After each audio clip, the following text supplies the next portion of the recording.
All right, all right, all right. We're back. Okay. Open up a few more things here. Okay.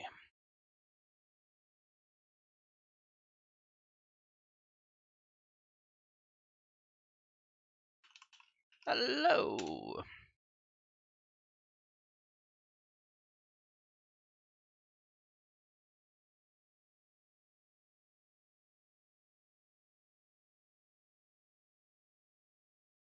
All right. And we are back. How's everybody doing here today? Hopefully, a good day here for everyone here today. We're going to get started here in a couple minutes or so. Um,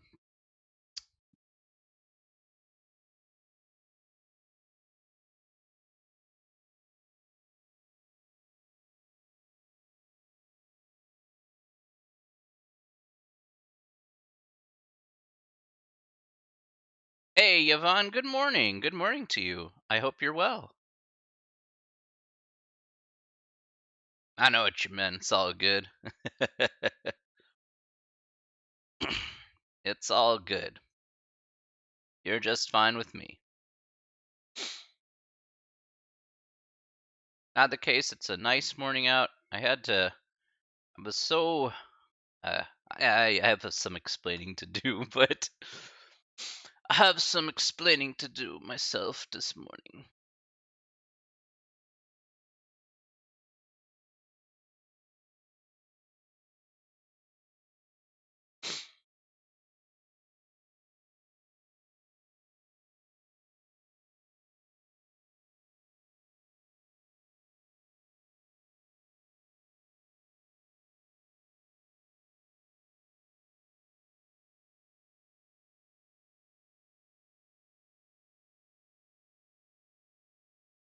All right. Oh, good. We got a few more people in. All right. So very good. Very good. Okay. How's everybody this morning?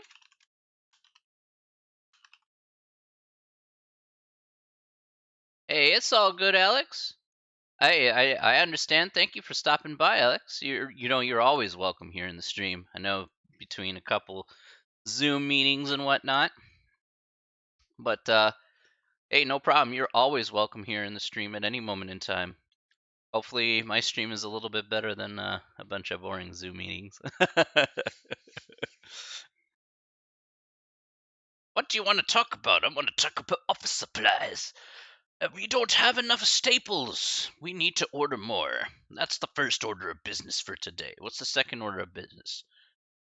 I need more hole punchers. You know why? Because everybody keeps stealing the hole puncher and dropping all the hole droppings on the ground, and it's very annoying to clean up.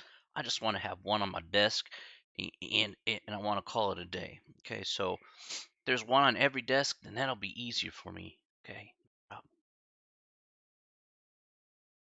Like basically, my desk should be all full of materials that are just made for me. Okay, that's what the half the office budget should be just for that. 100%. I hope you're well, though, Alex. I hope you're well. Got all the staples, but no stapler. I know. Got this big box, right? You got this big box full of staples, and you're just like, how am I supposed to use this? Exactly. You're like, I bet you have one of those coworkers that opens up the stapler like this, and you go, and you're just like, dude, you're gonna wear out the spring before anybody has a chance to use it, and then it breaks after like 1 week, and you have to reorder another one. You're just like, oh man.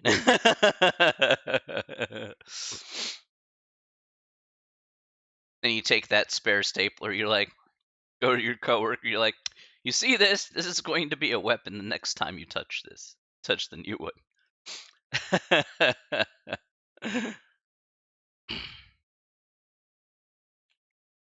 Yeah, one of my schools had the automatic stapler. I'm not a big fan of the automatic stapler. Mind you, it's really good for super thick documents, but like for super thin ones, it just basically you have to kind of get lucky with like the timing and stuff, it's actually easier to do stapling through the copy machine than it is through an automatic stapler. At least the copy machine's more consistent. Yeah, the automatic staplers are great for super thick documents that you want to staple together, but terrible for anything else. Just absolutely abysmal.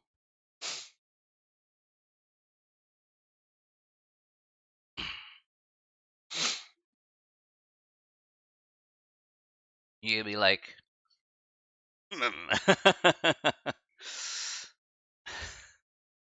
all right. Well, we got to get started here. All right. So I think we got enough people in here, so we should be good to go. All right. Okay, let's get started today. Welcome back to welcome back to Thursday, end of the week time today. I have some explaining to do to you guys in the class here. I said I would put up the test here yesterday night, and me and my old man self, I actually was pretty super tired, after all my classes. So I'm like, you know what, I'm gonna go take a nap. That was at 7:30, and so 7:30 started to take a nap, and by the time I woke up, it was 8:30 this morning, and I was just like still kind of gone. So I was like, oh my gosh, I slept 13 hours for absolutely no reason, and my old man syndrome just kind of kicked in. So I was like, so yeah, I was gonna do that test there, but I'm gonna be posting it up probably this afternoon for sure. So apologies about that. That's on me. In the meantime, though, that's on chapters 4 and 5. In the meantime, though, we are going to switch gears here to chapter 6. Okay, chapter 6 is going to be our next chapter that we're going to be doing. So we're going to hopefully get through one or two sections here once again today.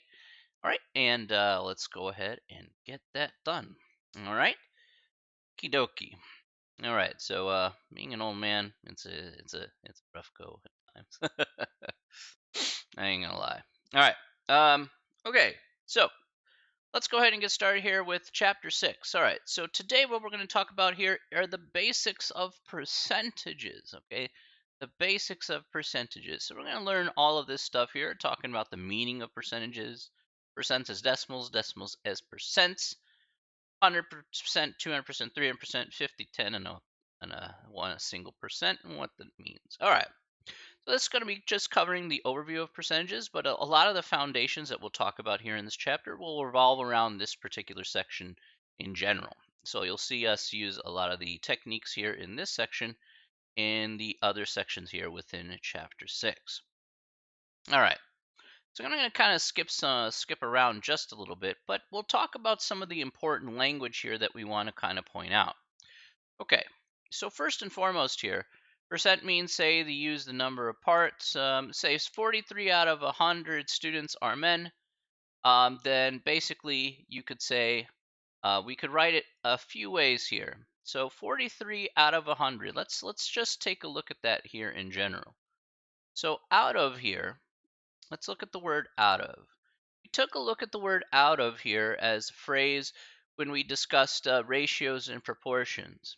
Now, in this case here, it would be kind of like a one-sided ratio or proportion, like a fraction. So we say like 43 out of 100.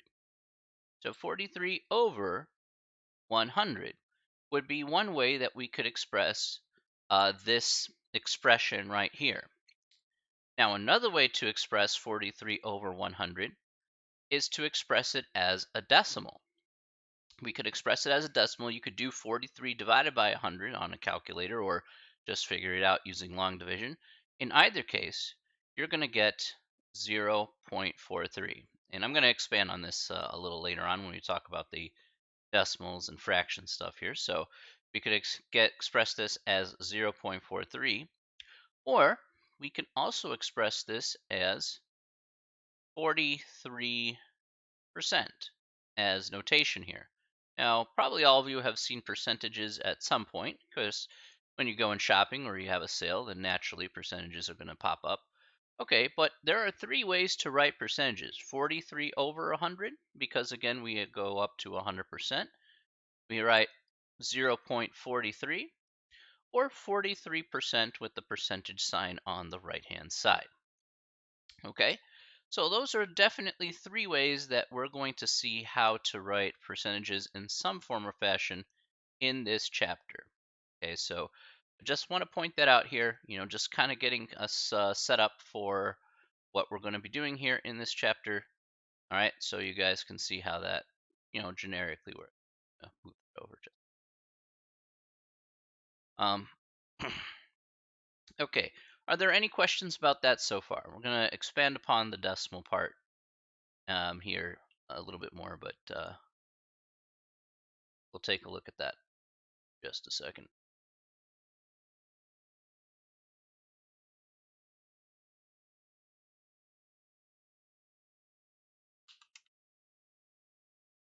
Make sure everybody's on the up and up here.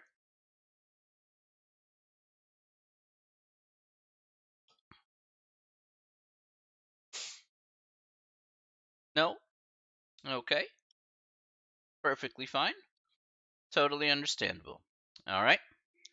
Let's go ahead and move on here.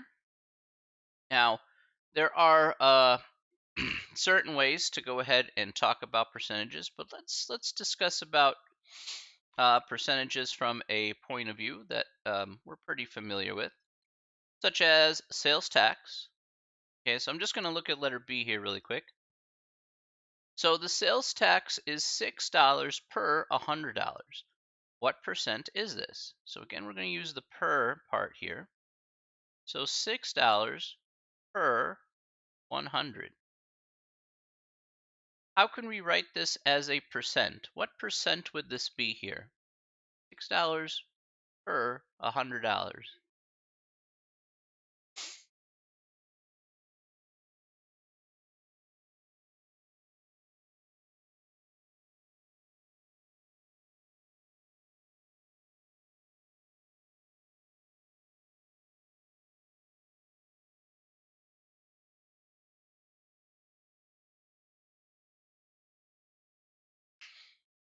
Okay, 6%. Very good. All right, nice.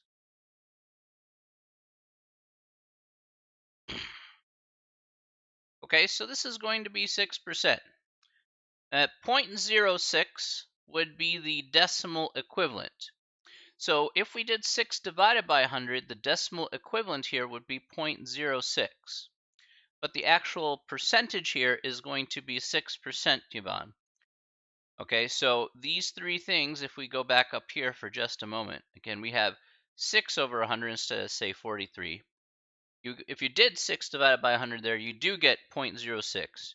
But you actually take the whole number here, and that will be 6% there. Yeah, that's what we're here to clear that up, of course. We're going to clear that up even more as we look at a few more examples. So you'll see exactly how this works with percentages. And it's actually going to be really important for us when we talk about percentages to convert from, say, percentage to decimal or vice versa. So we'll definitely see that there in some capacity. Okay, let's take a good look here and write percents as decimals. Now, as you can see here, to write percents as decimals here. All right, we're going to talk about the big key in regards to writing the percentages as decimals. Now, you could write as a fraction, as we talked about before, as a percentage over 100, and then doing that division. Or again, 47 divided by 100 as just doing straight division. But I want to talk about a secondary key here that could also be just as helpful here. So let me talk about an important key here. This particular problem. Okay. The key here is you can write it as 47 over 100, for example, here in letter A. Another way that you can do this problem is to move the decimal point to the left 2 places. So another way is to move the decimal point here 2 places. Now, what does that look like here in an example like letter A? I'm going to go ahead and show you here so that way we can see exactly what we're working with. So you can write it as 47 over 100 and then figure that out. That's not too tough. But I like this other key here because if we deal with like decimals within our percentages, then this is still yet another way we can easily acquire answer without having to do too much work. So in this case here, for example, with 47%, I'm just going to take 47. And then what we're going to do here is assume that the decimal point here is all the way to the right here because it's a whole number. Technically, it's like 47.0, so that's why we can make that assumption there. And it says we move the decimal point to the left 2 places to find that decimal equivalent. So we're going to go ahead and move it 1 and 2. And here's where we put our new decimal place. So in fact, we get 0.47 as our decimal equivalent to 47%. So it's a nice little shortcut method here without having to do too much work. And the reason why we can do this here is because moving left 2 decimal places actually does the same thing as dividing by 100. So since we can write a percentage in terms of dividing by 100, in effect you're still moving to the left 2 decimal places, and it makes for a much easier mental calculation because you can physically do it on the piece of paper. So that's kind of like the little trick behind that, so you don't have to do too much work at the end of the day. Okay, well, let's take a good look here at the next one. What about 76%? We're going to go through each one of these here. What about 76% here? How would 76% here look like as a decimal?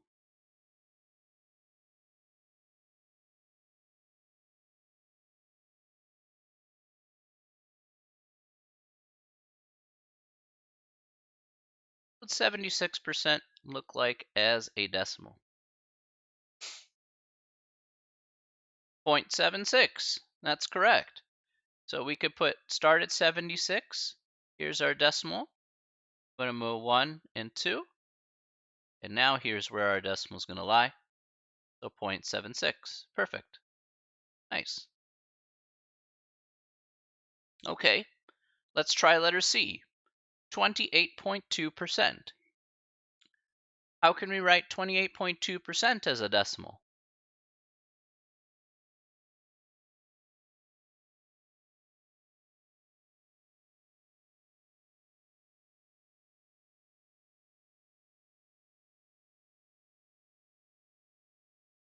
How can we write 28.2% as a decimal?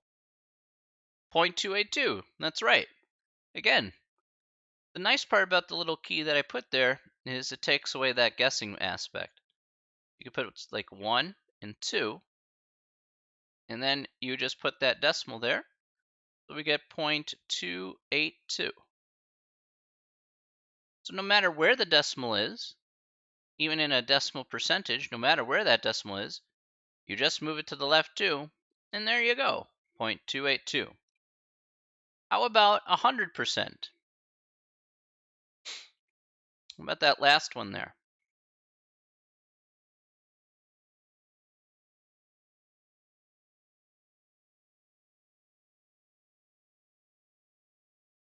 About 100%.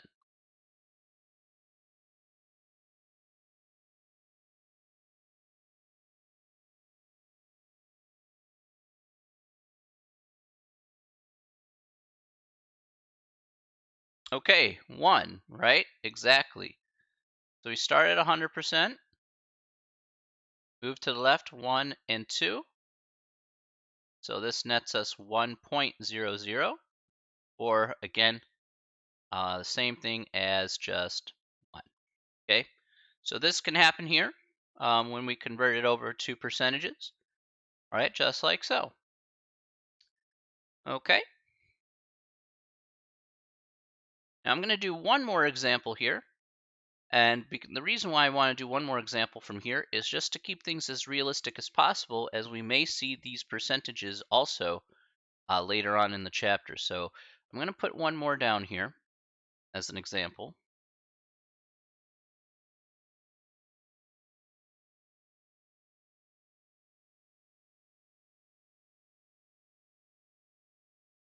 So how about 315%? About 315%.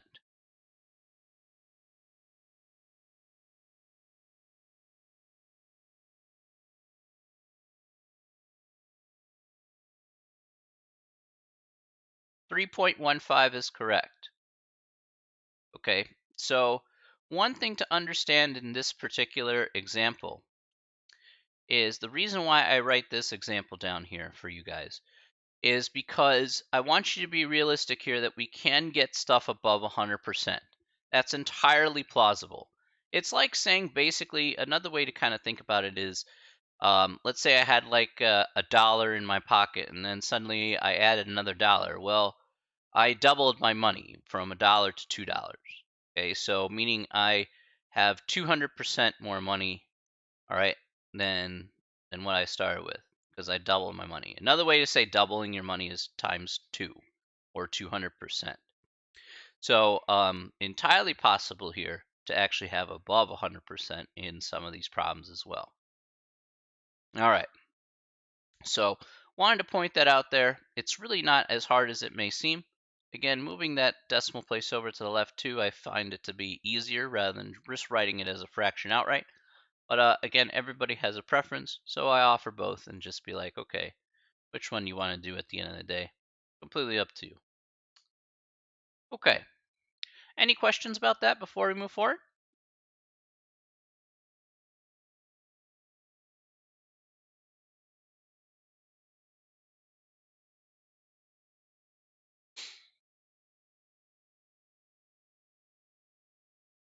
No. Okay.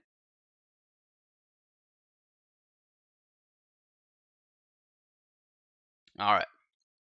Let's go ahead and move forward here. Okay.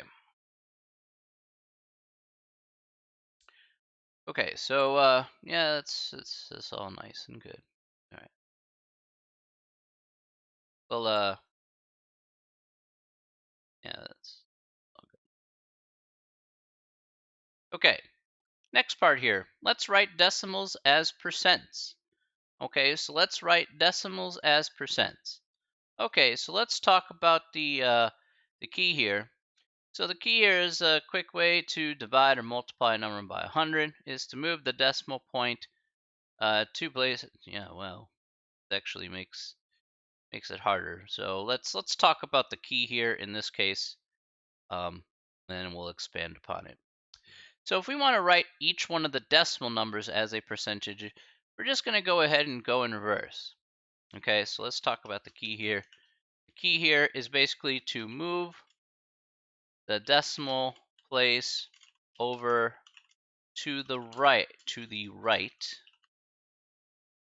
two places. Okay, I'm going to move the decimal place over to the right two places here in order to find our particular percentage if we're going from decimal to percent. Okay, so if I took a look here at 0.21, well, I'm just going to look at this example. We'll go through this together. If we look at 0.21, I'm just going to take this decimal. I'm going to move it to the right two places, so 1 and 2. And so this is where the decimal point would be.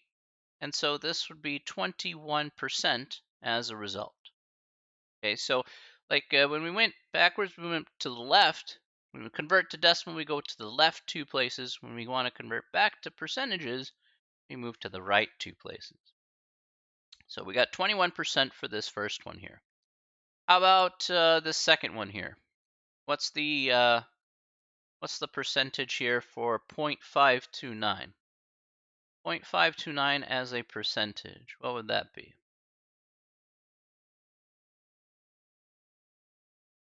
Okay, very good. 52.9% is correct. Nice job, Olo. So here we got 52.9%. Move it to the right two spots. Spawn on. How about 3? How about this last one here in this little section here? How about 3? What would 3 be in this case? What percentage would we have here?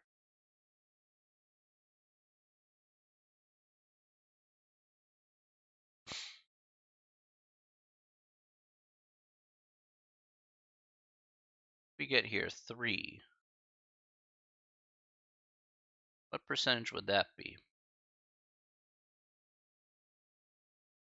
Hmm.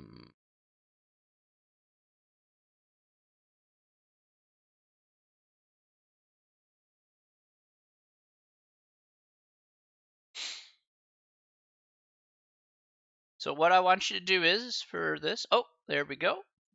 All right, nice job, Nathaniel. All right, so that's correct.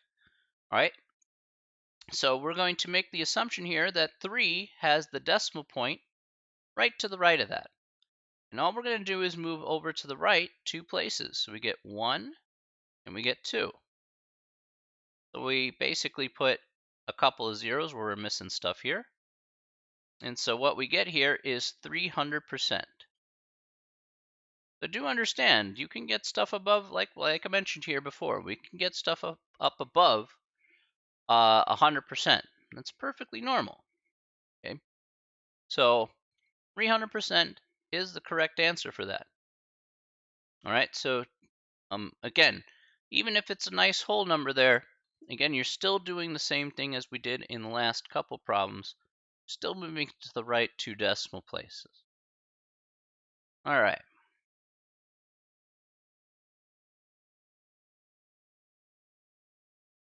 Okay. All right. Let's try a couple more here. How about this one here? How about G? 2.8. About 2.8. What would 2.8 be as a percentage? What would 2.8 be as a percentage?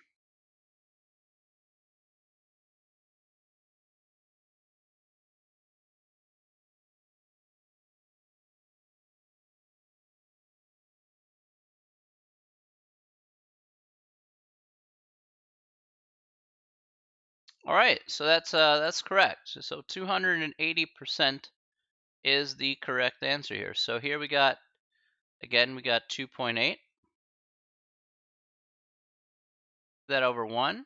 That over a second time.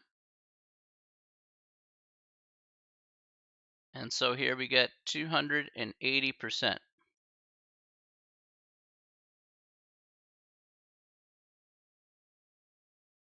All right, so it's not too hard. You can see there, pretty straightforward. These other ones are pretty easy. But again, I wanted to show that one off so that way you guys can see how that works. It's really not as bad as it may seem. Okay.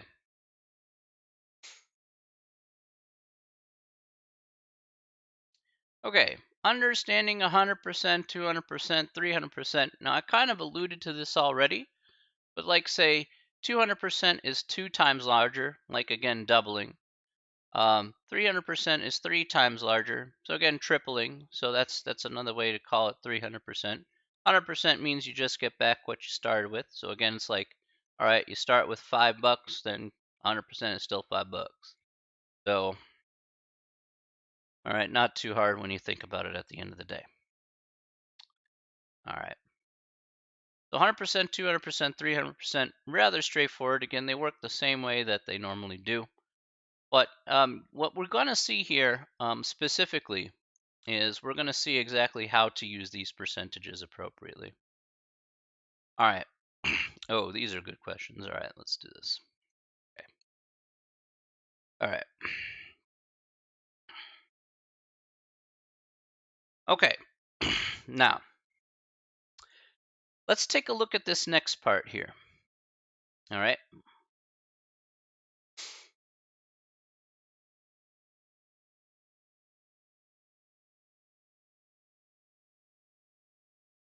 Let's go ahead and take a look at this next part here.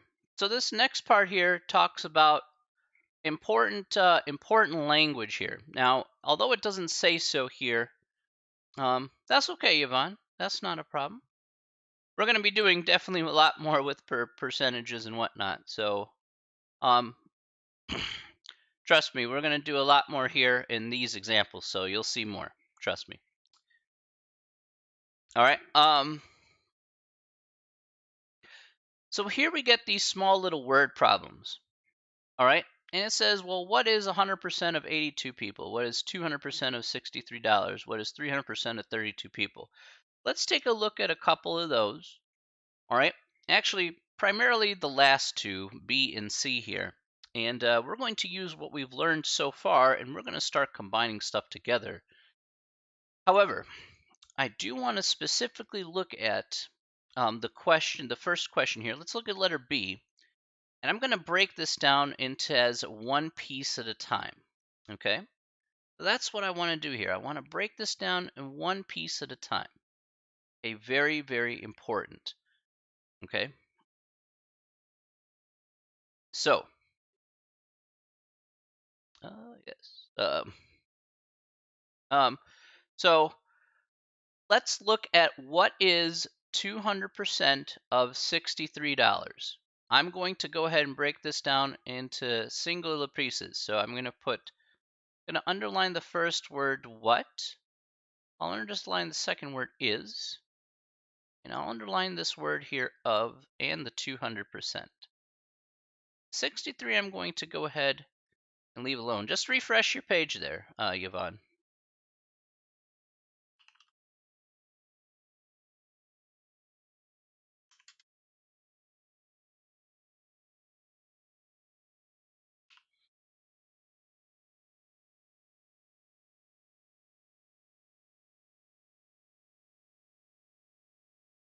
All right. So let's first talk about the word what. So sometimes what you're going to see in problems here is the word what reflects the unknown quantity here. Okay, it's like what number or what thing. All right, so what here is equal to an unknown quantity.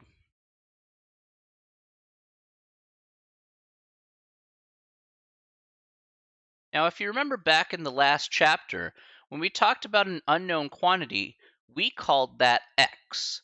Okay, so since we don't know what that is, that's going to effectively be our variable here, x. Okay, so wherever we see what number or what something, that's going to be our x guy right there. Okay.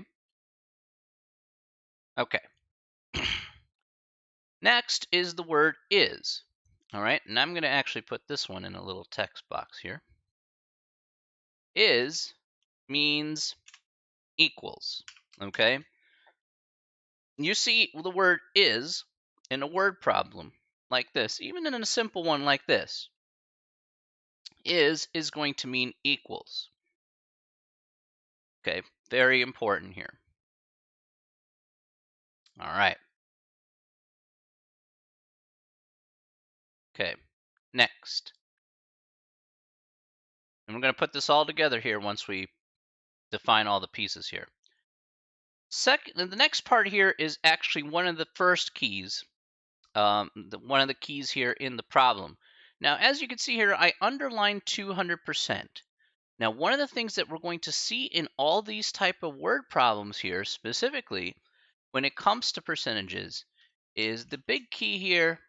The big key here in these problems, no matter what percentage problem that you look at here, is to always convert the percentage into a decimal. So for a majority of the calculations that you do in mathematics, when it comes to percentages, you're always going to, more than 99% of the time, you're going to convert that percentage into a decimal to do any sort of calculation. Okay? So we're going to get to that here in this problem, but I want you to know that's how we're going to approach most or all of these word problems here from here on out in some capacity. If we need to convert it back into a percentage, we usually do that at the end of the problem. Okay, so just to point that out, how that's going to work.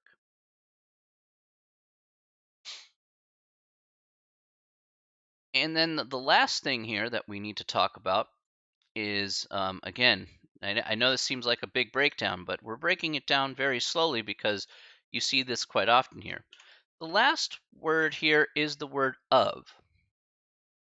And of means is just another meaning here. Of actually has a meaning here as well, even though it's a mundane word. Of means to multiply. So multiplication here is the meaning of the word of. Okay. Okay. So actual times here is what we're talking about. So the way we set up this problem here, so let's set up this problem here, okay, using each one of these things that we see here. We see what, which is x, because that's an unknown quantity. We don't know what that is equals 200%. Now 200% as a decimal, because we have to convert this percentage into a decimal, is going to be 2. Then we have of. Of means to multiply. And then of $63. Now the notice, it doesn't matter what number is there. I'm gonna put 63 since that's what's there. Okay. So I have actually, when I interpret this problem here, one piece at a time, is x is equal to 2 times 63.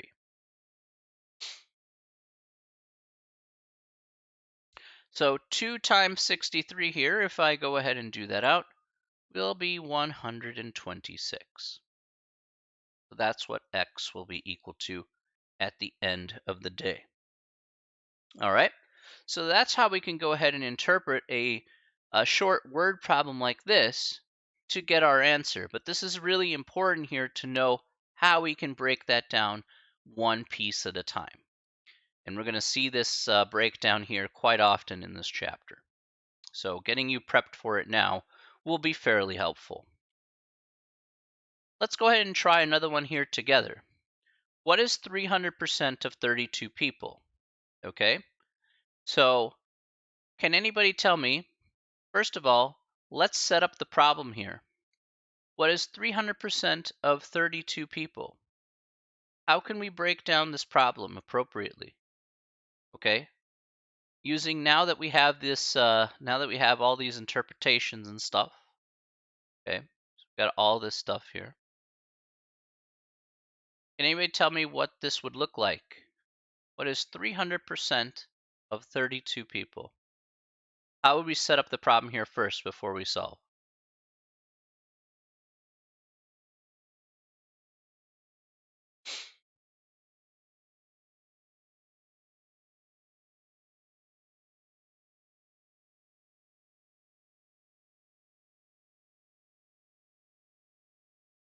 All right, what I would like you to do, Ola, is yeah, the whole thing out here. 2 times 32, so 2 is 300%. Almost there, Yvonne. So I want you to write the whole thing out. There we go. Yeah, so Ola, I want you to write with the x also included there. So it's correct to say 32 times 3, but I want you to write the x in there as well. There is a very, very specific reason why I want you to include the x, because we're going to see variations of this problem later on. And so because we see the variations, including the x here is going to be incredibly important. So, like, there is a rhyme and reason why we're doing it in a very specific way.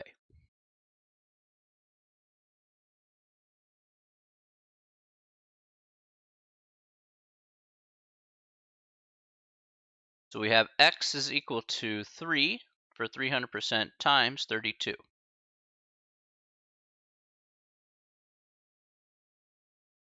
Okay, and what do we get for x here? What's 3 times 32?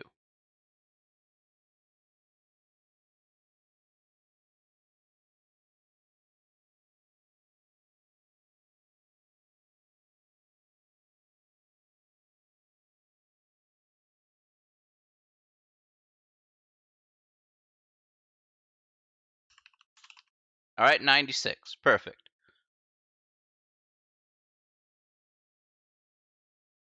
All right, excellent, excellent, excellent. All right, so 96 people here is what we get.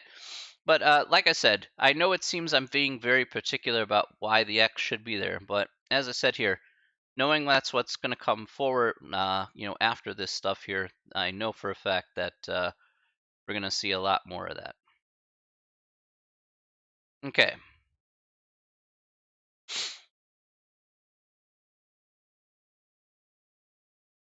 All right, 50%, 10%, and 1%.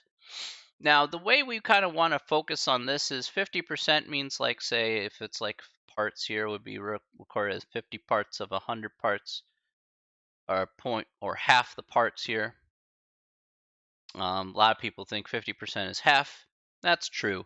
Another way to look at 50% though is just looking at it as 0.5. Typically, I like to keep, instead of thinking in terms of half, and while half is still true, I mean, there's no question about it, half is true. Again, for the mathematical side for what we're going to be doing here, 0.5 is a little bit more preferable. Just keeping things consistent at the end of the day. I like using the, again, decimal equivalent here. So one of the things that, although half, again, like I said, half is still true, that part is not wrong. But note here, we want to keep things consistent, so use the decimal equivalent all the time rather than fractions. It is a pain to use the fractions because it makes things more confusing than they need to be. So to reduce that amount of confusion, we're just going to stick with what we know in terms of the decimal equivalent. Even for like advanced problems, I always stick with the decimal equivalent. It's just 10 times easier to do, and everything's in the same context. All right. 10% is 0.1% of the 0.1, not 0.1%, sorry, 0.1 of the parts. So again, 10 parts out of 100. All right, so as you know here, this would be like 10 over 100 parts. Okay, 1% would be 1 over 100. Again, 10 over 100 here is going to be equivalent to 0.10, sorry. Man, getting that backwards. I got two things in my head. So, and this will be 0.01 if we're talking about 1%. Okay, so again, how do we interpret that? Again, we just want to use the same consistent process here, convert it into a decimal, go ahead and do the calculation with the decimal of the percentage, do what you need to do, and you move on with your life. All right, so that's it. It's not as hard as it may seem, but it is what it is. Now, there are a couple other ways you can do mental math though with this. So let's go ahead and show off here with mental math at the very least, because again, you know what, I'll show you how to do it with, say, these three examples you see up here. First of all, it says, what is 50% of 24 hours? Well, again, we could interpret this as x is equal to 50%, which is 0.5, of, which is times, 24. So I'm just going to write it off here to the side. So if you want to do some easy mental math is actually to do take half. So if 50%, if 50%, take half of the amount. Okay, so not hard to figure out what this will be. Half of 24 is going to be equal to 12. Okay, so that part, not too bad. Most people know how to do half in their head. It's really not too hard. Okay, if we're writing stuff down, then okay, then that's why I use the 0.5. All right. Now, about the mental math for 10%. So the way we set this up here is if it's 10% here, all you got to do for 10% is move the decimal place over to the left one place. Okay. You got to move the decimal place over to the left by 1. I guess left by 1, probably a little bit easier to say. Okay. So all you're going to do here is you're going to have what is 10%. So x equals 10%, which is 0.10, times 280. And if you do the mental math for this, you have you basically have 280, and all you do is just move one decimal place to the left. So your decimal point here is to the right, all the way to the right. Move it over by 1. And so here your answer is going to be 28, because it'd be like 28.0. So that's a nice quick way you can do mental math with that there. Okay.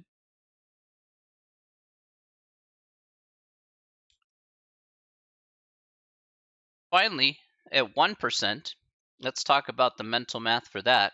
Again, setting it up here, again, not too hard, but let's talk about the mental math for this. Mental math, if 1%, we're going to do the same thing. We'll move the decimal place over to the left by 2. Okay, so we're going to move it 2 places to the left. All right, so in this particular circumstance, we're going to have what is x is, what is means equals 1%, which is 0.01, times 540. So we start off with 540. Put it here to the right. That's where the decimal point is normally. Move that over 2 places, 1 and 2. And so here we get $5.40.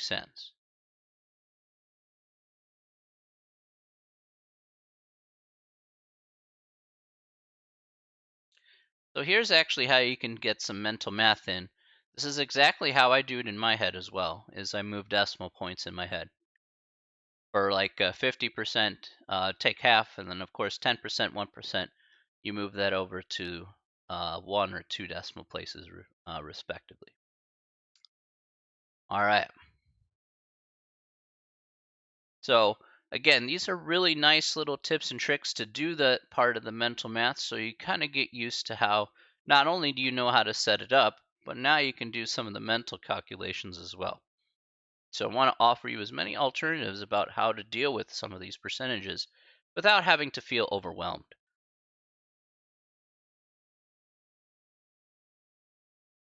Any questions about that?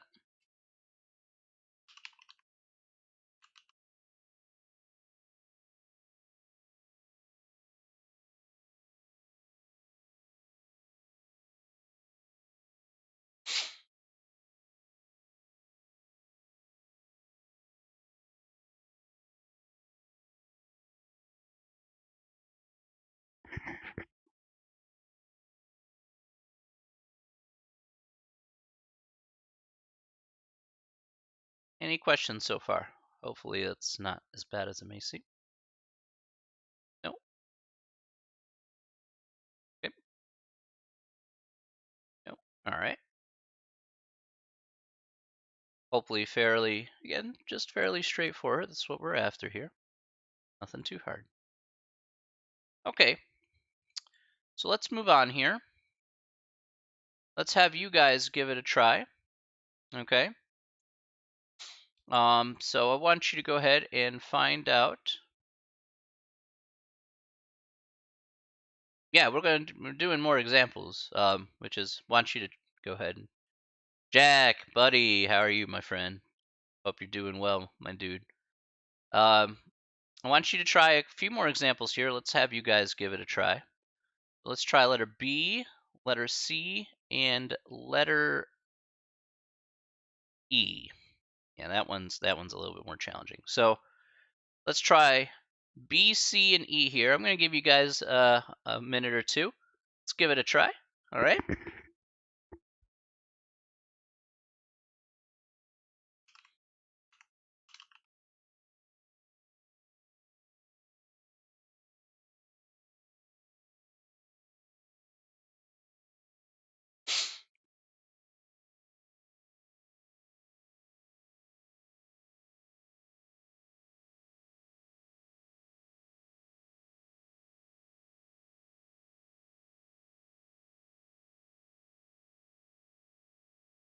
Once you guys got answers, go ahead and put it in the chat.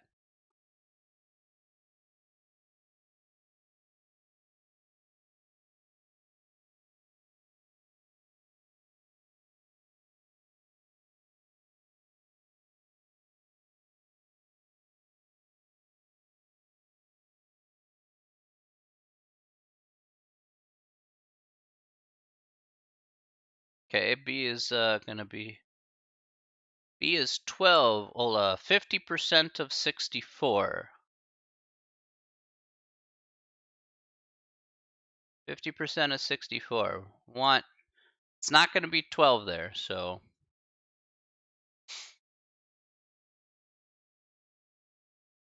I'm doing well, Steven. Hey, Cathal, how are you, my friend?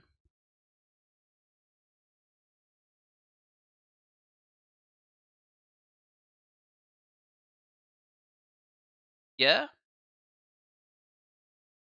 3.85.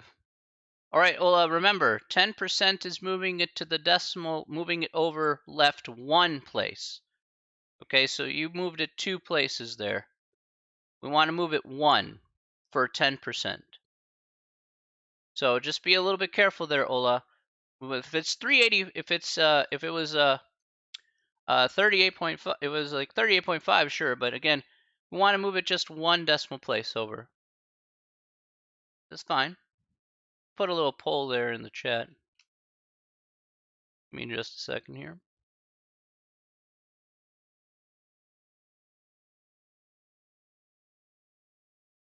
Yes, yes. All right, there we go.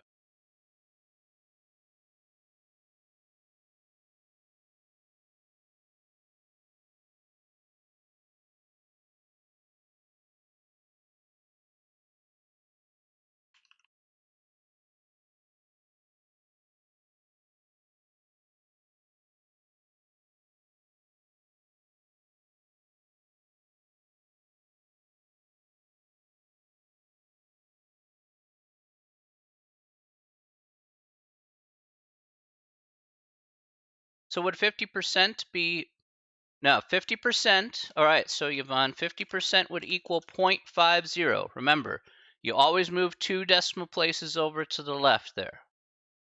Okay? So just be a little bit careful about that. Remember, when we convert from percentages into decimal, you move it to the left 2 places. Okay? So let me go ahead and put that again. From percentage to decimal, move to the left. There we go. E is 2.4. All right, good. Nice job, Ola. Now we got it.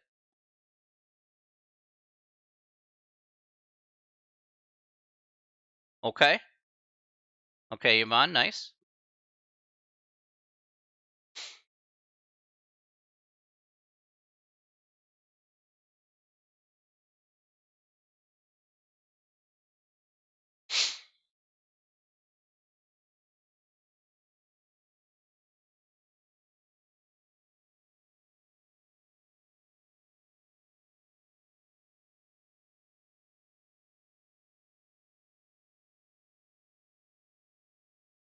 Like the positive vibes in the chat. Very good.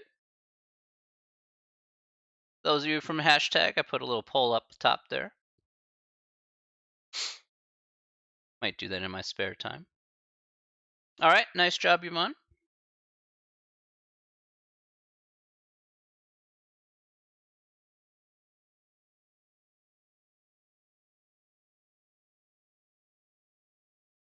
Nice job, nice job.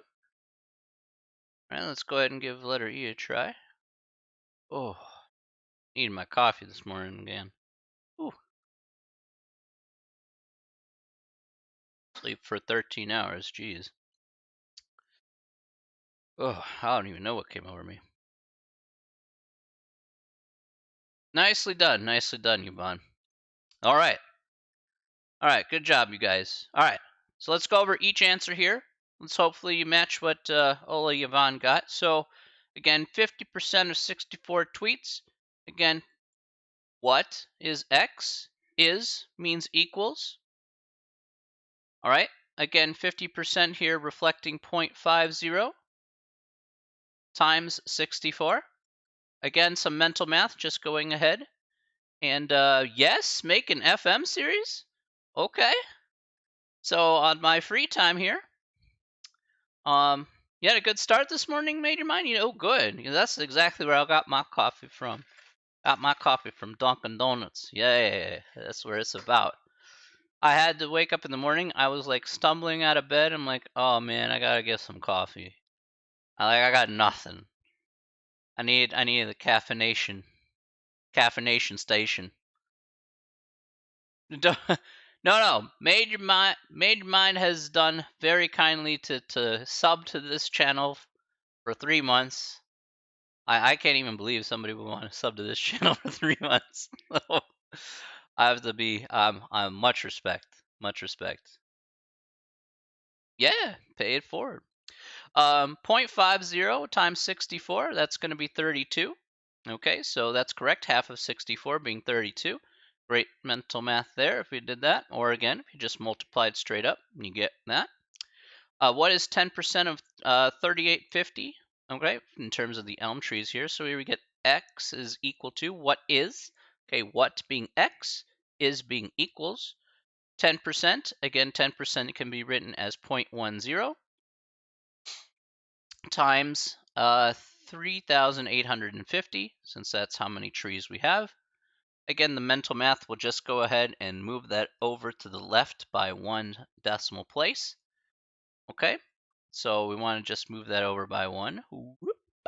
And then we get 385 as our answer there. You have any advice for teaching, especially towards maths, for doing streams like this? Want to use these streams to make sure I know my stuff? These streams really help. Well, I'm glad they really helped, Nathaniel. Really glad.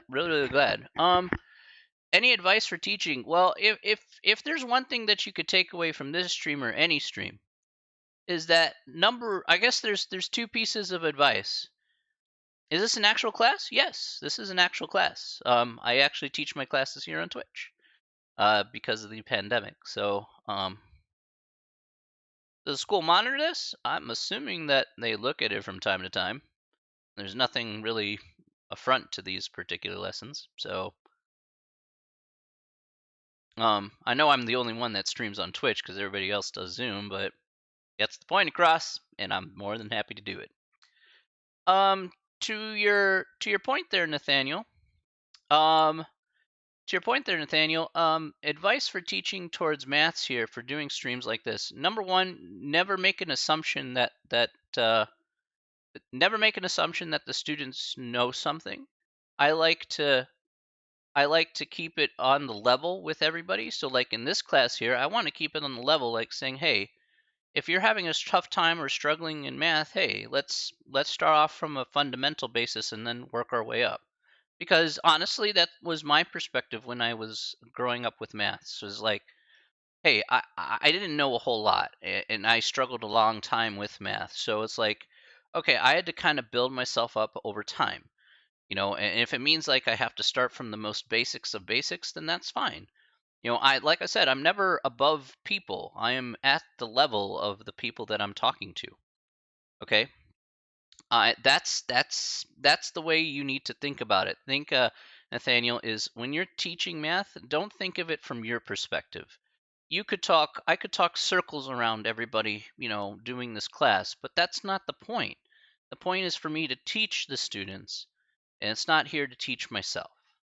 So think of perspective first. And once you understand the perspective of the person or audience you're speaking to, no matter what level, then it becomes significantly easier for you to make approaches so that way you're going to be more effective in the long run. Okay, everybody has a style, everybody has a way of doing things. But I always felt that having that kind of perspective and that kind of understanding is incredibly helpful for understanding things that people may have difficulties with. So, and that's how I like to look at this here. So I always like to look at things from a more basic perspective and then build up from there. Because if you don't know the fundamentals, right? So the way I would say it is, if you don't know the fundamentals, how can you do something more advanced? It doesn't make any sense. I can't expect you to do an advanced concept if you have no idea what's beneath it.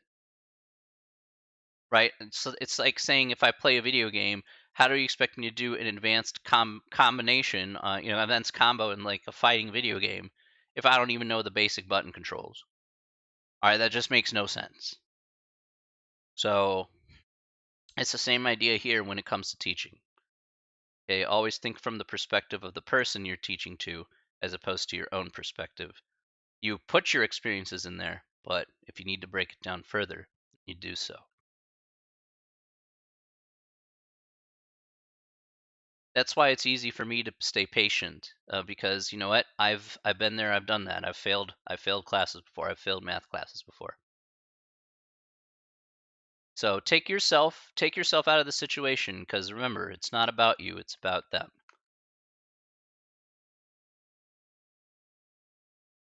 Yeah, that's the best advice I can give you for that. Hopefully that was helpful for you.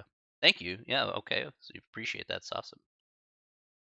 All right, so here we got what is 1%? Again, 1% is 0.001 of, again, times 240. Again, we move over 2 places to the left, so 2 places because it's 1%. We go 1 and 2. And so here we get 2.40. Okay, and that's right. There we go. Nice. All right, so those answers there, perfect. Got it. All right, simple enough. Now they do talk about 25 and 75%. Now 25 and 75% are approached the same way as they are for, again, I'm going to point this out here really quick. It's the same setup here. Again, 25% would be 0.25. You can figure out what that is. Pretty straightforward. Again, 75% here is equal to 0.75. And again, you can set up the problems in the same way, just using these decimals in place of those. So again, not too hard in terms of the approach on how we're going to be doing things. Really quick here, really quick. I want to ask one last question here. If I converted 4.5% into a decimal, what does 4.5% convert as a decimal? Really quick.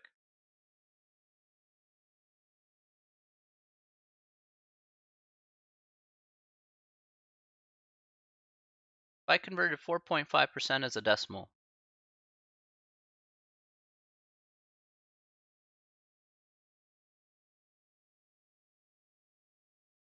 think about that for a second. Oh, okay. As a decimal, 4.5% is still 4.5? Oh my. Yvonne says 0.45. Okay. Anyone else? 0.45?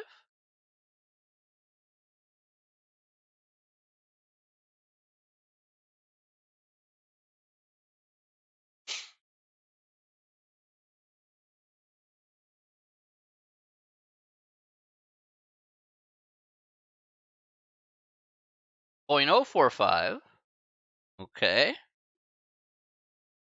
So I see 3 answers here. I got 0.45. I got 4.5. I got 0.045. All right.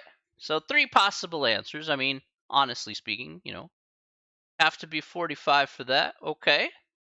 Now, let's point one thing out here. Nathaniel, you still there, by the way?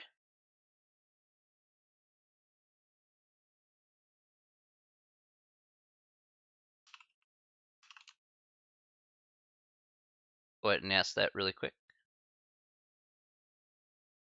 0.045. I mean, Yvonne changed her answer to 0.045. Interesting. All right.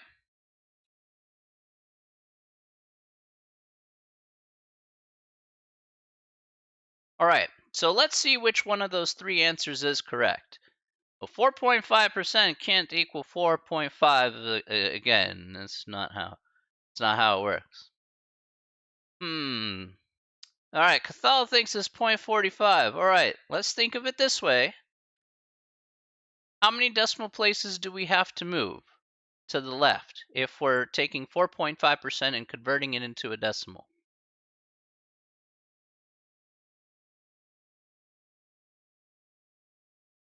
Let's answer that first.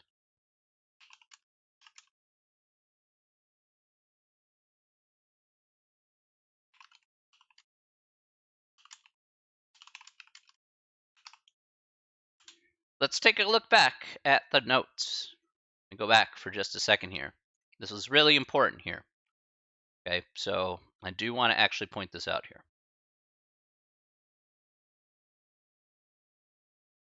So at the very beginning here, I want you to keep this in mind. So when we convert to a decimal, we could go to the left 2 decimal places. Yes, I did say 2 times, and that is correct. 2 times. Okay, not once, but twice. Okay, that's right. Now, this the reason why I asked this last bit of question here at the end is because of number 1, to give you a reminder, and number 2, giving yourself a warning. This is a very common mistake for a lot of people. So, no, nothing to be sorry about. It's exactly what I hope to have happen actually. Because oftentimes when we talk about singular numbers like 4.5%, oftentimes people just write it as 0.45. But 0.45 is actually 45%, not 4.5%. So warning, okay? 4.5%, 4.5% is not 0.45, okay? All right?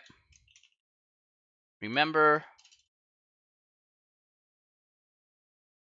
to move the decimal place over 2 spots to the left. Okay. So here we're taking 4.5. This is why I asked this question at the end. So always on purpose. So we get 1 and 2. So in fact, this is why we get 0.045 here. That is the correct answer. So J Dragon had that right. Start with so 0.045 is how we actually interpret 4.5%. So that's a common trap that people fall underneath. So you want to avoid that trap at all costs, okay? Avoiding that trap will be very, very important, okay, as we continue to move forward using these percentages in various applications, all right? This is the most common mistake I see a majority of the time when it comes to using percentages in any shape or form. The most common one.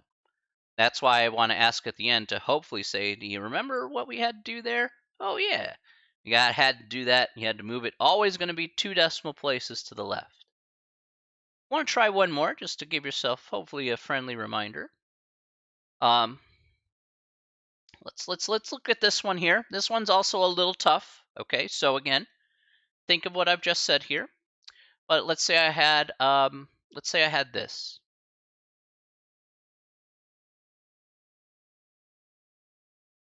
Yeah, we'll go with that. So let's say there was a car deal. Sometimes you hear it on commercials. It'll give you 0.9% APR or something like that. Hey, we'll see you on the hashtag streams, Cathal. You have a good one, my dude.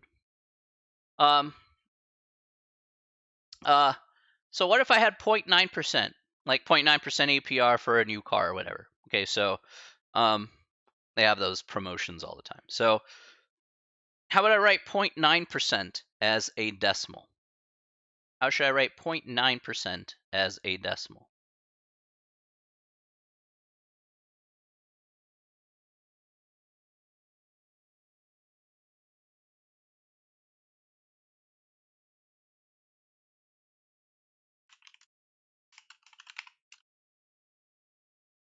Go.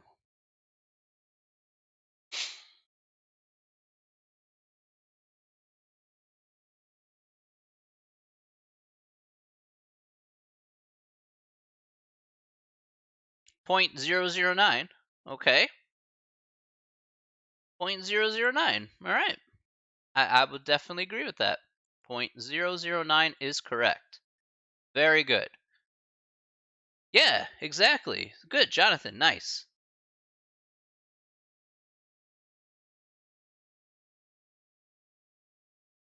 Okay, that is absolutely 100% correct, right? We start with point 0.9, right?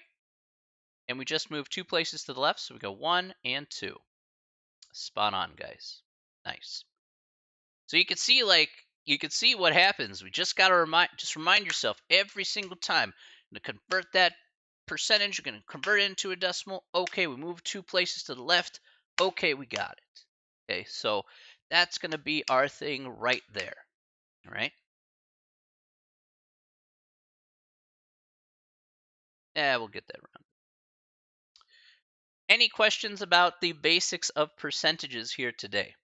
Lots of examples here today, but I hope that hopefully that was very helpful. I hope, Yvonne, I did enough examples for you. So I know you asked here today, Yvonne. Hopefully that was enough examples to hopefully cover what you wanted.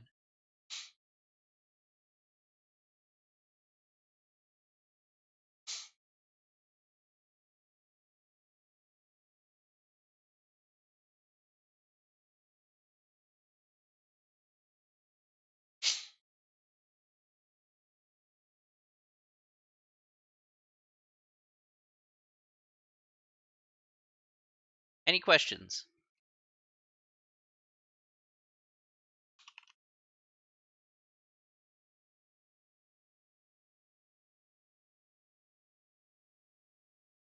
Yeah, I always teach it from that perspective. If you're brand new to something and you just don't know how to do it, well then let's just start from the very beginning and just work our way up. I mean, heck, I that's why I don't have necessarily set pieces necessarily always in place. I just kind of wing it because you guys are all different. So what one person understands doesn't actually imply that everybody understands. I try the best way to just kind of break it down and make it easier. So yeah, I was never that type of person that would necessarily get things right away. It takes some time. There's a learning curve for everything. So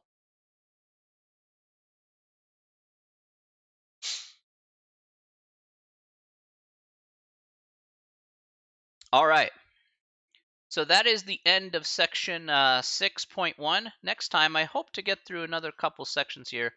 6.2, which is with more fraction stuff.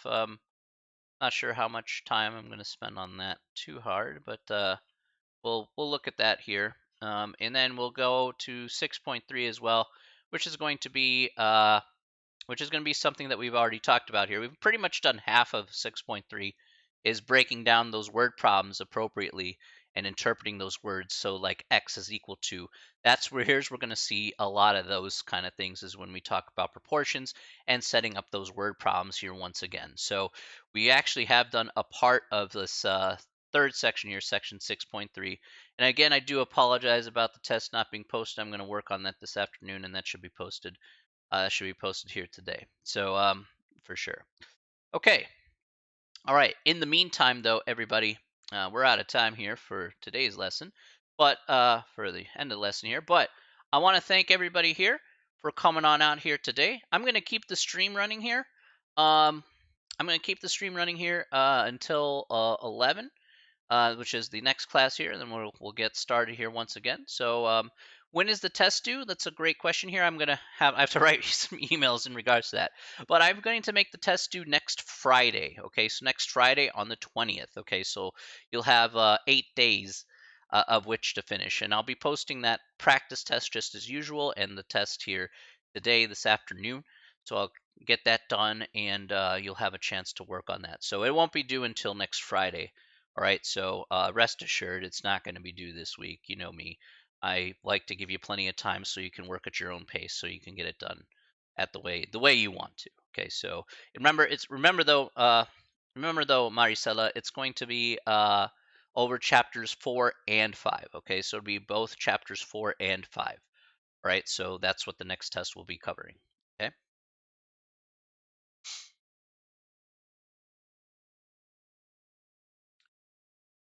So stick around. For those of you who want to stick around for the next class here at 11, please feel free to do so.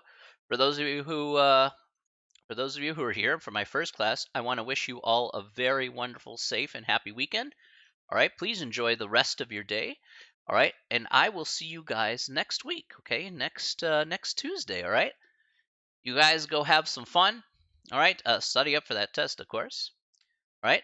Don't worry, I'm gonna be here, Connor. I'll be here. I'm still gonna be here. Uh, I'm gonna be here for 2 more classes here today. Alyssa, have yourself a wonderful day.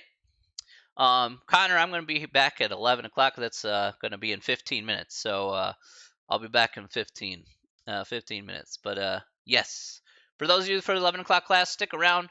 I'll be here doing my thing. I'm just gonna transition over to another screen.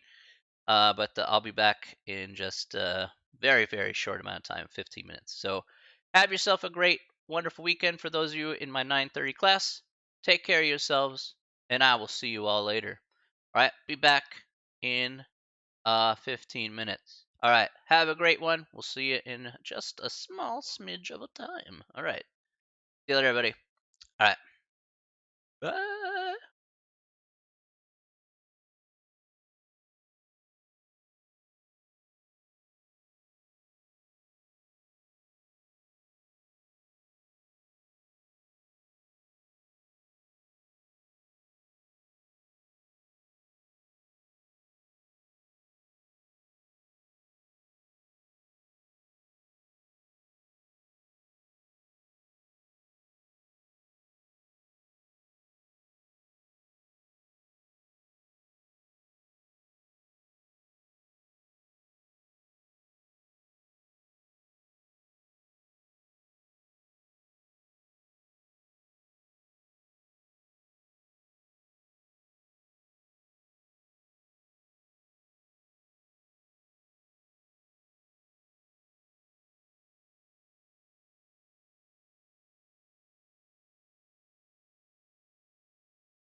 Yeah.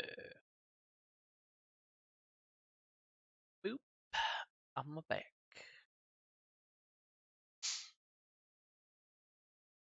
Had to boop right back. Yeah. Hey.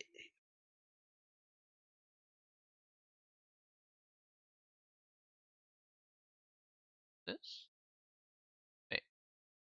I wanted to remove.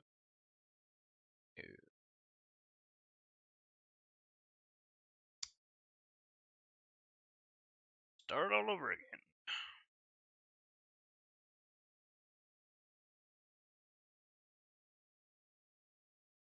Alright, I'm back. Hello. Hello, everyone.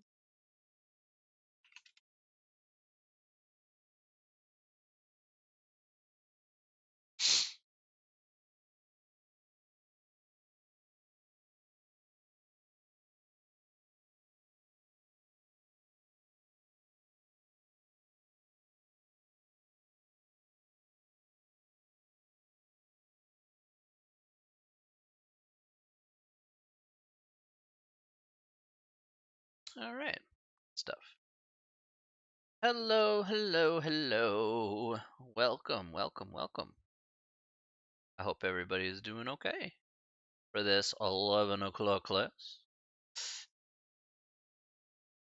Decided to just keep streaming here, but just take a small time break. Do this 11 o'clock class and be like, oh my gosh. Holy moly.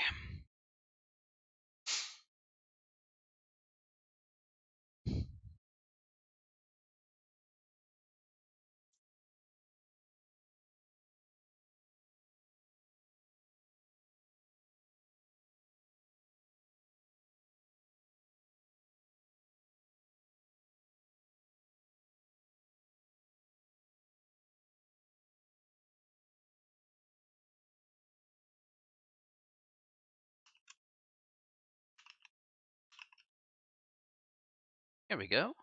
How is everybody today? Good morning, Patricia. How are you?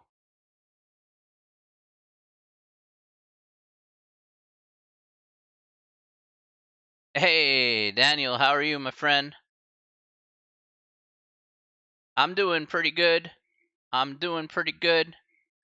It's been a good day so far. Oh man, I'm so sorry, Patricia. I'm very sorry to hear that. But if let's cross our fingers here. I'm hoping that vaccine gets gets approved by the end of the month, and there's a few more companies that have potentially good results here for ending this nasty, nasty crisis that we've been going through. Yes, I totally agree with you. Yeah, best wishes to you and your dad. Hopefully we get through this and we have that vaccine by the end of the month, and we all don't have to worry about our loved ones getting sick unnecessarily. So we can pull through this together. We're all in it together. Sending you lots of love your way to you and your family there, Patricia.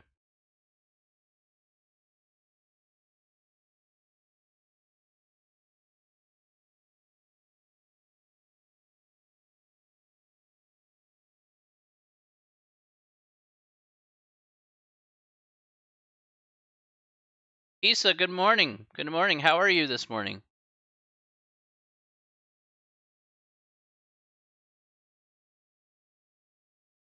Good morning. Good morning.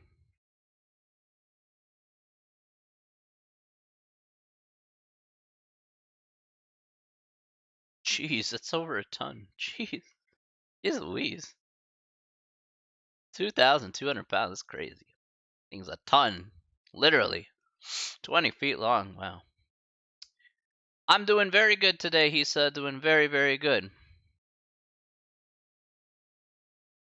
Andrea, when's the next test? Yes. So, yeah, regarding that here, I guess I'll mention that here. Yeah, I was supposed to post the next test actually yesterday night, and I guess I have a little bit of explaining to do here. Robert, good morning to you. Good morning. Hi. I was supposed to post the test last night, and so I went to go take a nap doing old man things at 7:30 last night. I didn't wake up until 8:30 this morning. I literally slept like 13 hours, and I was just like out of it once I woke up, and I had to go get some coffee and stuff.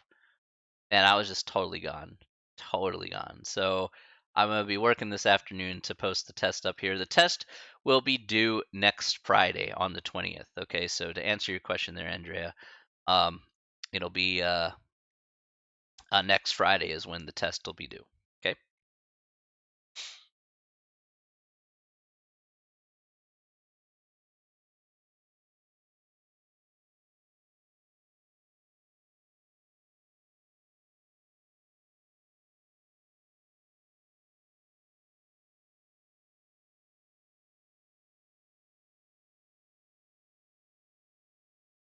So just to give you a little heads up, I do apologize. The test should have been posted last night, but yeah, due to my old man 13-hour sleeping syndrome, yeah, and then that's pretty much what happened. So sorry about that.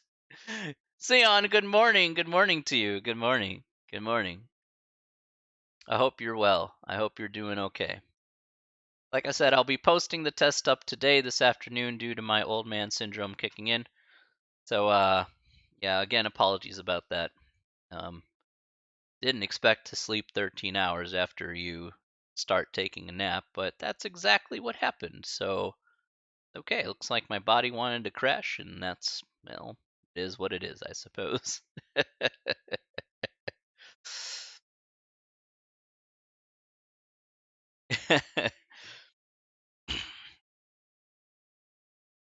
I'm like, I was like, it just felt like going to sleep, and it's like 13 hours. I'm like, are you serious? Like, how is my body knocked out for 13 hours? I'm like, and I'm usually a really light sleeper, so it's just, I didn't expect to just get knocked the heck out for 13 hours. My body must have been like desperate. You're like, dude, what are you doing to yourself? Why are you doing this? I'm like, okay, I'm doing this because not because I have to, because I want to. Like, no, you're gonna go to bed. I'm like, fine, fine, you win, all right. And I was like, too much gaming. Oh, mercy, I wish, but focusing on doing the work first. The work's got to take priority. Samantha, how are you this morning, by the way, Samantha? I hope you're doing good.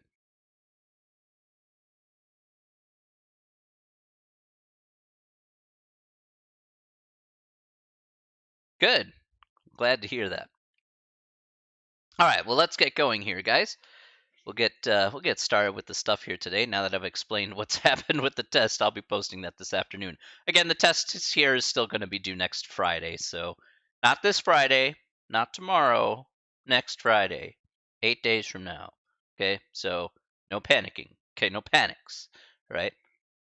All right. Okay, let's get started today. Welcome back. Welcome back to Thursday, end of the week time today. So today, we are going to get into the newest chapter here, which is chapter 6. Now, for my first class here, only got through the first section here, but I think that's still important nonetheless. We're going to get comfortable with a lot of the things we're going to see here in this chapter. So today, we're going to be talking about the basics of percentages here in this very first section. Okay, so we're going to talk about what percentages are, how to interpret percentages, okay, and be able to do a few calculations in regards to percentages. So we're going to see exactly how we can do that here. And a lot of what we're going to be talking about here is going to set us up for a lot of the problems that we'll see later on. So knowing a lot of the fundamentals here will be incredibly, incredibly helpful. I do promise you that. Um, Hey Chase, how you doing, buddy? Haven't heard from you in a while. Would you mind if I made a request? What kind of request would you like, Chase?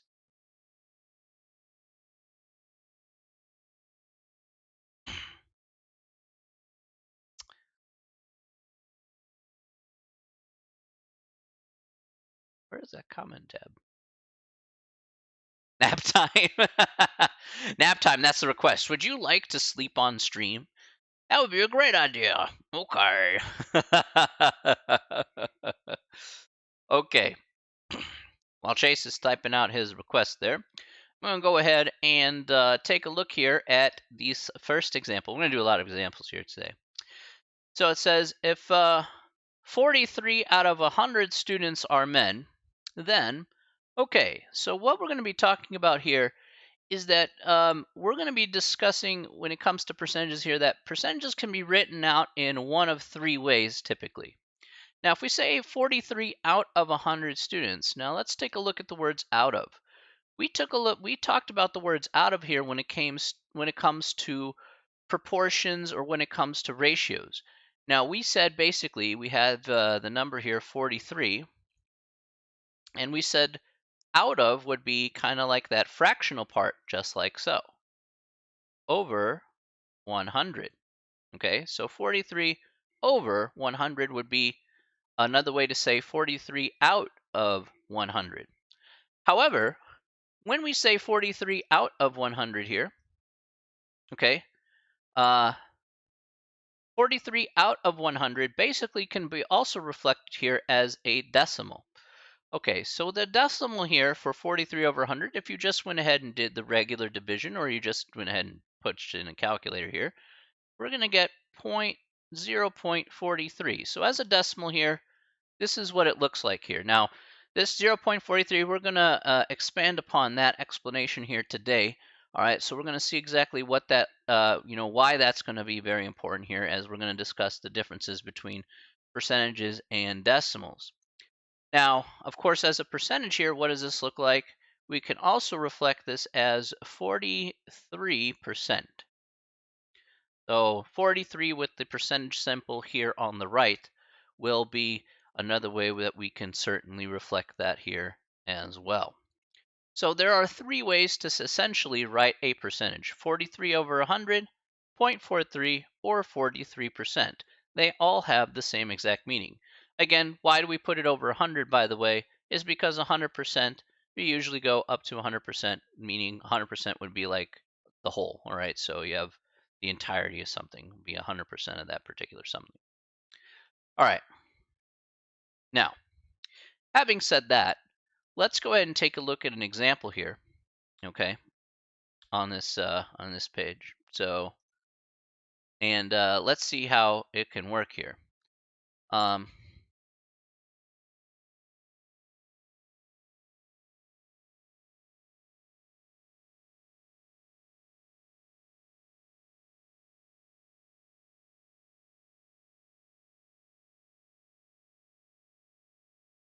Yeah, put this here.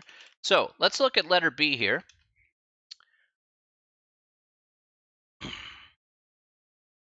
It says the sales tax is $6 per $100. What percent is this? Okay, so let's go ahead and talk about this particular example. First of all, I'm just going to write it as 6 over 100. Okay, $6 per, we talked about per before, 6 over 100. So we can reflect it just like so. Now, let's figure out what that looks like as a decimal and as a percentage. So 6 over 100. Let's first talk about the decimal portion. What does 6 over 100 look like as a decimal?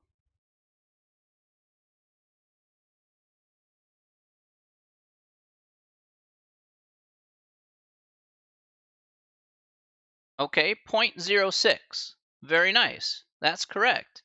Okay, excellent. All right, so we have 0.06 as our decimal equivalent. Excellent job, everybody. Okay. How about a percentage? How can we reflect this as a percentage now?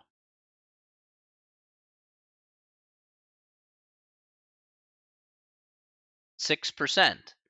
Okay, very good. That's right.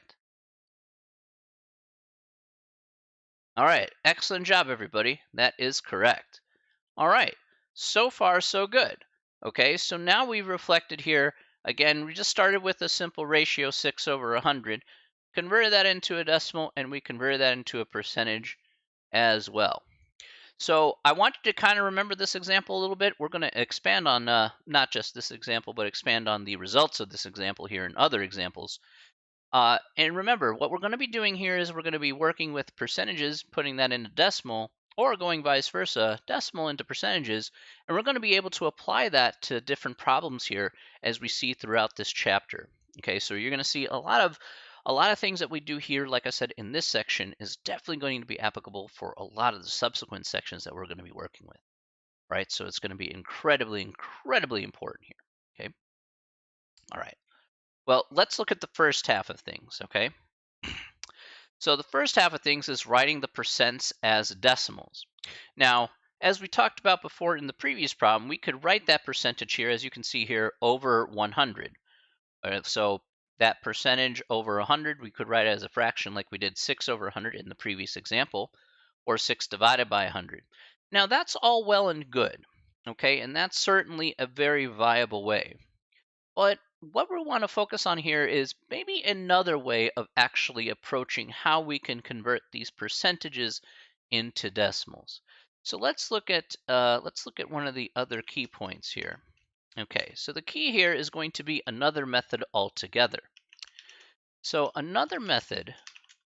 to convert another method to convert percentage into decimal is to move the decimal place to the left by 2 places.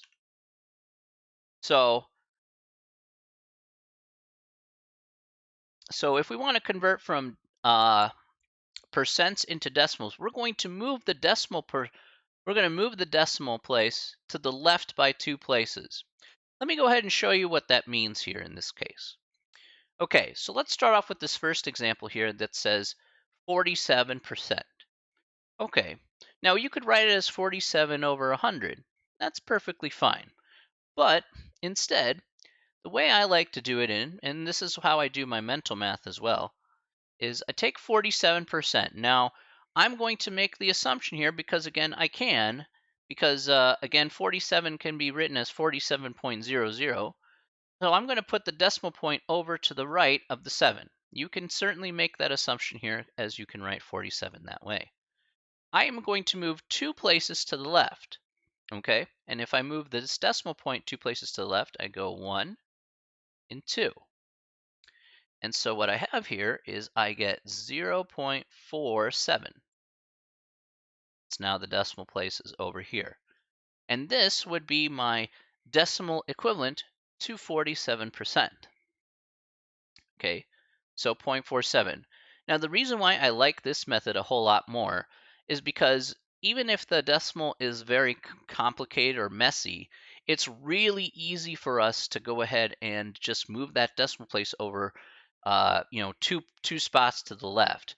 So you don't have to like go through the mess of like dividing by 100 necessarily. In fact, you could just move it 2 things to the left and have it mean the same exact thing. The reason why we move 2 places to the left is the reason why we divide by 100.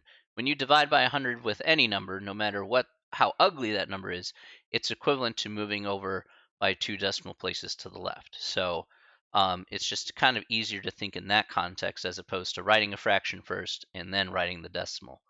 So it's just a nice little shortcut way to get what we want at the end of the day. Okay, let's go through these other examples though. We're going to do these here. I'll ask you guys. So how about 76%? Does that work for any decimal? Yes, that's the nicest part about this process. No matter how ugly the percentage is, you always move it 2 to the left. So that's what makes it nice and consistent. So 76% here, 0.76. Okay, very nice. So we start off with 76. That decimal is off to the right. We go 1 and 2, and that's correct. We get 0.76. Nice. Okay, So that one's not too bad. Not too bad. How about 28.2%? So this time we do have a decimal here, but let's take the same approach. About 28.2% here.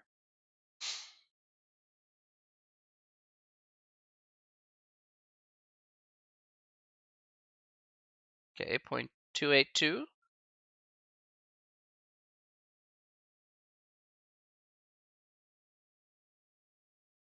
All right.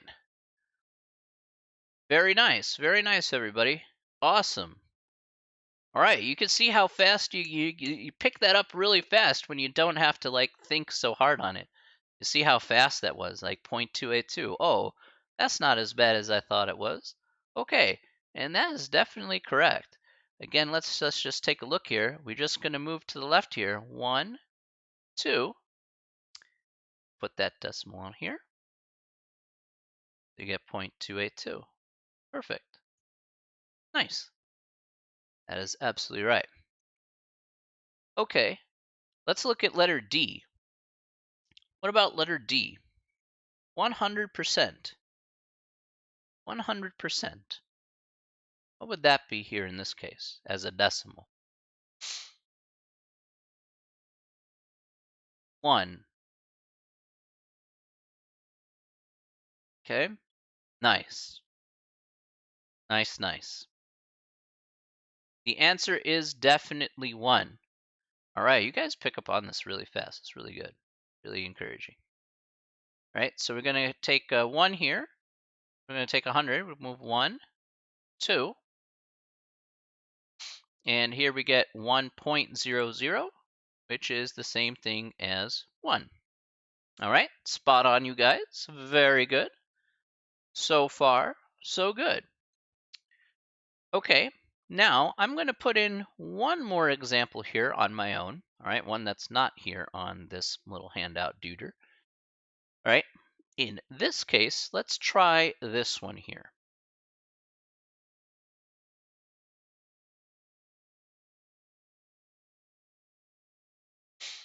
So let's try 315%.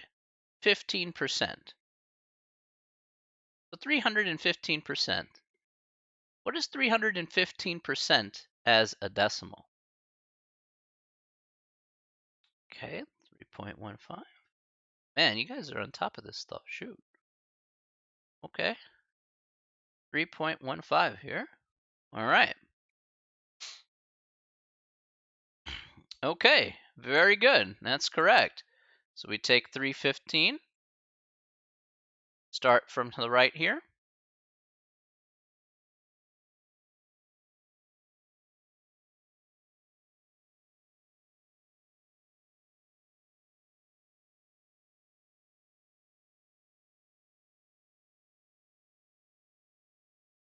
That's fair.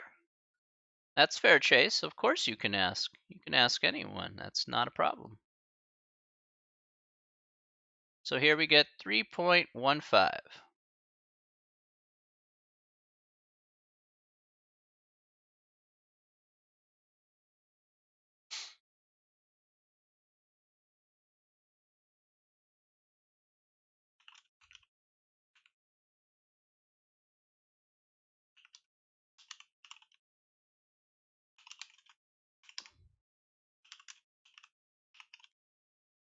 Here we go.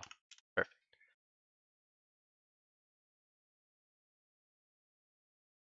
I want to see your club get off the ground too, Chase. All right, so here we get 3.15 as our answer here.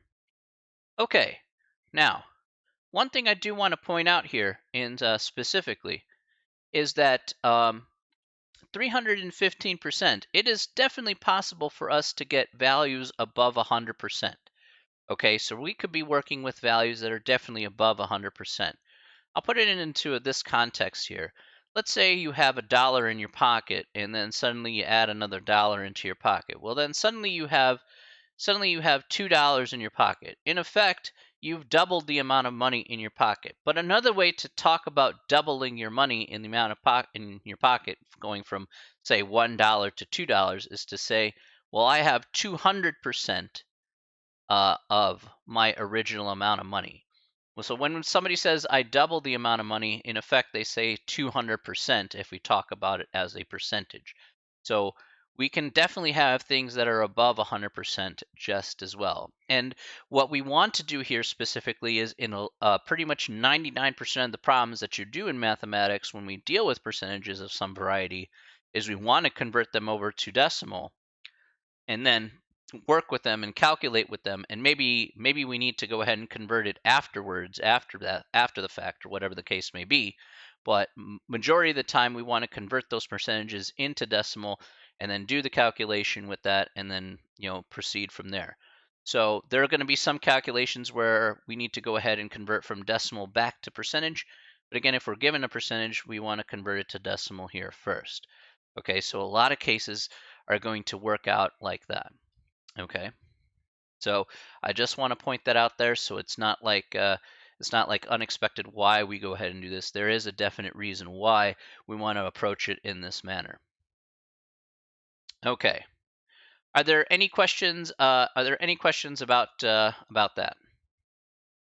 Any questions? Any questions?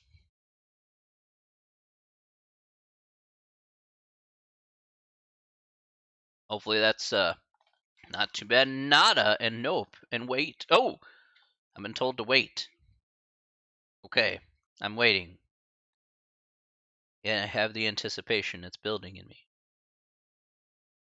Wait, why? Why what?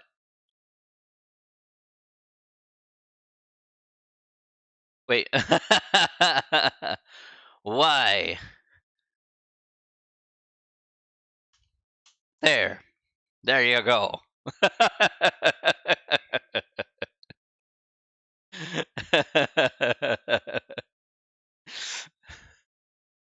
I'm going to give you the best one-word answer ever.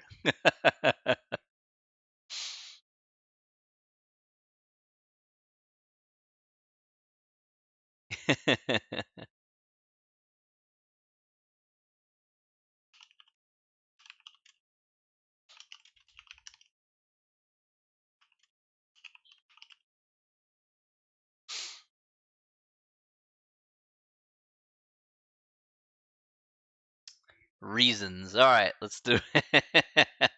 Let's do it. All right. Okay. All right. 0.68 is the percentage for 68%. That's true. Oh, yeah, I wasn't going to do these problems here. These problems here. I'm going to have you guys do it. But as for what you said there, Jacob, you are absolutely 100% correct. So that is 10 points to Gryffindor. All right. Definitely agreed. All right. Let me skip to this next part. All right, so what we want to do next here is to write decimals as percents. Okay, so now we're going to go backwards. So we are given the decimals here, and we want to go back.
Okay. Always does that this time of day. For whatever reason. I'm not even sure why. But I've kind of given up.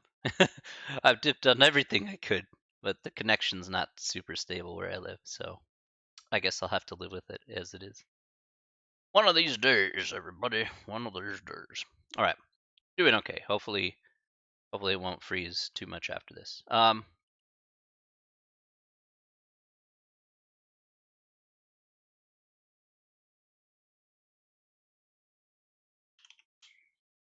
Okay. Yeah, I was just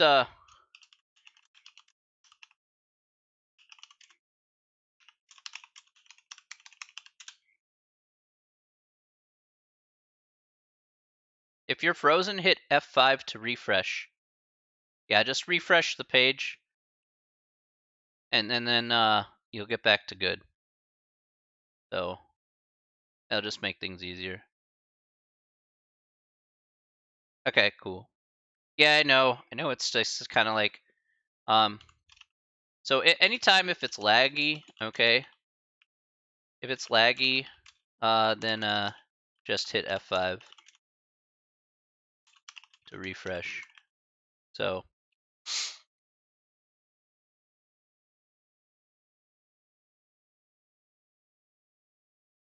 there will be a delay, but yeah, I just want to keep it at minimum. It's been doing so well so far, so oh well. It was bound to happen at some point, knowing my luck. So yeah. But I think we're back. All right, cool. Okay, so let's go ahead and take a look here at percent. We're going to take decimals and make them into percentages. All right, so let's talk about exactly what I left off here. Use your phone. It's way easier. It's cool. No problem. All right.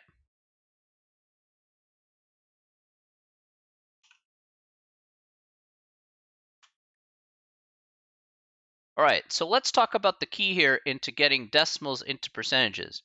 All right, so what we want to do here is basically we want to move. So another key here is basically to do the same thing that we did in the last one here. So let me go ahead and move this up here for a second. That is not what I wanted here. Hang on a sec. Where is that? All right. All right, we'll do that. It's fine. Just making sure here. I'm going to move decimal place.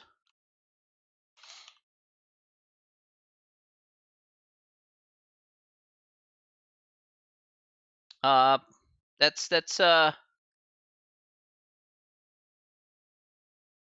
we're gonna see. I'll see if I can watch pro clubs. That's not a problem. See if I have time. So priority school gotta take priority first though. We move the decimal place over to the right by 2. Wow, that's what happened there. Really, bro? Why are you not doing me a solid? Okay. Whoa, hang on a second. Something messed up here. All right. Give me a second.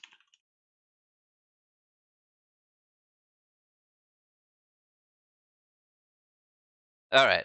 Move the decimal over to the right by 2 places if we're actually going to go ahead and see what the decimal to percentage is going to be. So you guys are already ahead of me. Jeez. All right. So but I can understand why. All right. So 0.21 here, as is correctly pointed out by Jacob and Hisa, all right, is indeed 21%, because what we're going to do is you take the decimal point here, we're going to move it over 1 and 2, and we're going to get 21% here straight up as is. How about 0.529? What's that going to be as a percentage? How about that next one there, 0.529?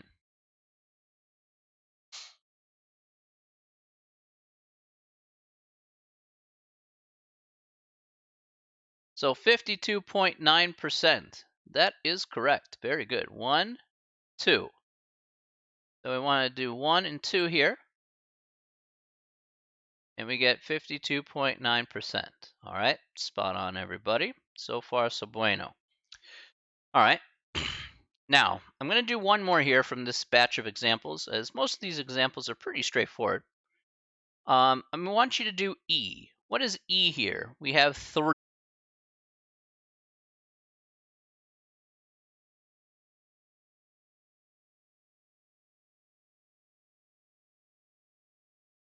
Okay.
It's a little all over the place, so apologies about that. Yeah. Yeah, sorry about that, everybody. Just I wish my connection was a little bit more stable, but like I said, I only get what I get. So when I figure it out, I'll let you know, which isn't right now, unfortunately. It's back! Oh my gosh! I can't believe it!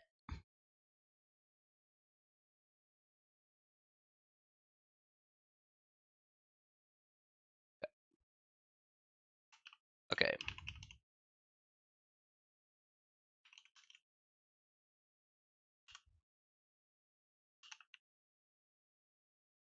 All right. Hopefully less freezing, but no guarantees. All right. Now to answer your question here, let's go back to our question here. We start off with 3. We move 2 places to the right. So we go 0 and another 0 here. So we have 300%, which is definitely the correct answer. Okay, so as we talked about before, we can have something above 100%. That's perfectly plausible. Okay, so since we have something above 100%, then we should be okay with 300% as a quantity. All right. Now, I only want to go over one of these here, and then we want to go on to the next part here, which is going to be more important. Actually, no, I take that back. I think I'm just going to skip this part here. You guys have a pretty good idea about how to write these as percentages. This shouldn't be too hard to do. I'm going to leave it up to you to kind of do that out. The more important part here is going to what's going to be coming up next. So let's talk about that here. Okay, now we want to understand 100%, 200%, and 300%. Now 100% is basically kind of what you started with. If I have $1 in my pocket and I have 100% of my money, that means I still have $1 in my pocket. 200%, as we talk about, is 2 times larger. 300% is 3 times larger. Okay, nothing really changes between those two things. Very straightforward, easy peasy lemon squeezy. Now, the important part here are these examples. So I want to talk about these examples in very great detail because one of the things that is going to help us are going to be these subsequent examples that we're going to see here on this page. So it says here, like, for example, what is 100% of 82 people? Or what is 200% of $63? Or what is 300% of 32 people?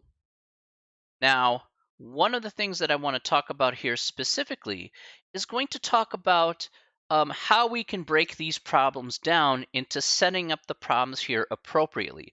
A lot of the things that we're going to be doing here in this chapter is going to revolve around word problems that we're going to need to go ahead and set up so that way we can solve for the unknown quantity. Again, it's tantamount to the same thing that we did in the last chapter with ratios and proportions when we have, let's say, a variable called x and we needed to solve for that guy doing some simple algebra. Well, here, once again, this is still going to be true. Now, we're going to break it down into kind of one piece at a time sort of thing, all right? So let's go ahead and I'll show you what each part here means in this problem. So I'm going to do the second two parts here. I'm going to do B and C here on the page. All right, so as you can see here, I'm going to do B and C, and I'm going to go ahead and break it down B here. And then after that, we're going to see how we can interpret C as well. Okay, so let's take a good look here. Now I'm going to underline the word what. I'm going to underline the word is. I'll underline 200%, and I'll underline of. I'm going to look at these four specific parts.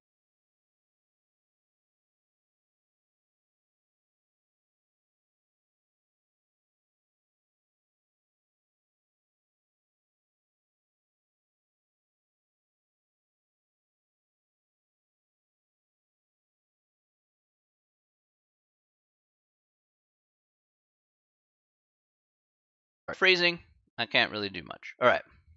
In any case, here, let's go ahead and take a look here at each one of these four parts that we see here. We're going to break it down one piece at a time, okay?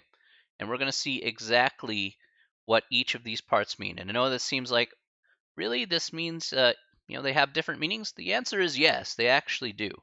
So let's take a look at each one here respectively. So first, let's look at the word what. What here basically means an unknown quantity. So in some word problems, you're going to see what number or what percent or what something. This what essentially means an unknown quantity.